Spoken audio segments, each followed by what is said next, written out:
तो आज जानते हैं क्लास 12th के भूगोल के कुछ महत्वपूर्ण प्रश्नों को, जो आपके आने वाले बोर्ड परीक्षा के लिए काफ़ी महत्वपूर्ण है और आपके बोर्ड एग्जाम में बार बार पूछा भी गया है। तो इसलिए आप लोग इस वीडियो को पूरा ध्यान से देखिए और इस वीडियो के अंदर हम आपको जो भी समझाएंगे आप लोग उसको एक बेहतर तरीका से समझने का प्रयास कीजिएगा, ताकि आने वाले बोर्ड परीक्षा में आप लोग वहाँ पे जब किसी भी बात को समझ पाइएगा तब ना बोर्ड में किसी बात को बढ़िया तरीका से लिख पाइएगा। तो आइए समझने का प्रयास करते हैं। देखिए, वह प्रश्न है कि जन्म दर और मृत्यु दर में क्या अंतर है और लिंगानुपात से क्या समझते हो। ये जो 2-3 क्वेश्चन है ना, आपके बोर्ड एग्जाम में बराबर पूछा जाता है। तो देखिए, आइए सबसे पहले समझने का प्रयास करते हैं कि जन्म दर किसको कहते हैं। तो देखिए, जन्म दर का मतलब यह हुआ है कि 1000 व्यक्ति पर कितना बच्चा जन्म लेता है। तो 1000 व्यक्तियों पर जितना जन्म होता है उसको कहते हैं जन्म दर, और 1000 व्यक्तियों पर कितना मरता है तो उसको कहते हैं मृत्यु दर। यानी कि 1000 व्यक्तियों पर जितना मृत्यु होता है उसको कहते हैं मृत्यु दर, और 1000 व्यक्तियों पर जितना बच्चा जन्म लेता है उसको कहते हैं जन्म दर। और ये दोनों के कारण से जनसंख्या प्रभावित होता है। मान लीजिए किसी देश का जन्म दर अधिक रहेगा और मृत्यु दर कम रहेगा तो उस देश का जनसंख्या क्या होगा, बढ़ेगा।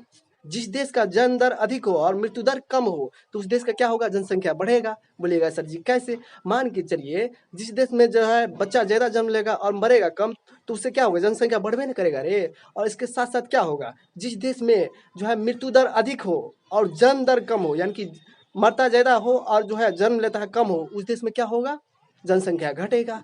तो जन्म दर और मृत्यु दर के कारण से जनसंख्या प्रभावित होता है। तो समझ गए, जन्म दर का मतलब क्या हुआ, 1000 व्यक्तियों पर जितना बच्चा जन्म लेता है उसको कहते हैं जन्म दर, 1000 व्यक्तियों पर जितना आदमी मरता है उसको कहते हैं मृत्यु दर।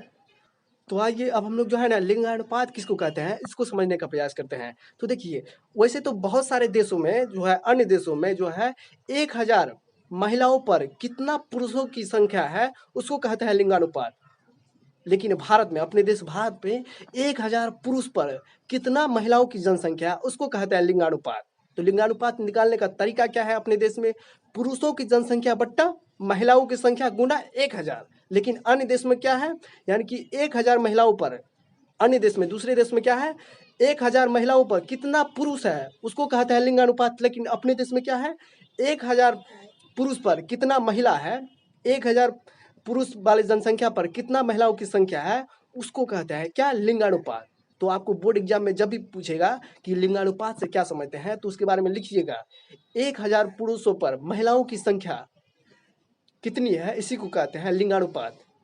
समझ गए। तो चलिए फिर मिलेंगे अगले वीडियो में, तब तक के लिए हमें विदा दीजिए। जय हिंद, जय भारत। पढ़ते रहिए, स्वस्थ रहिए।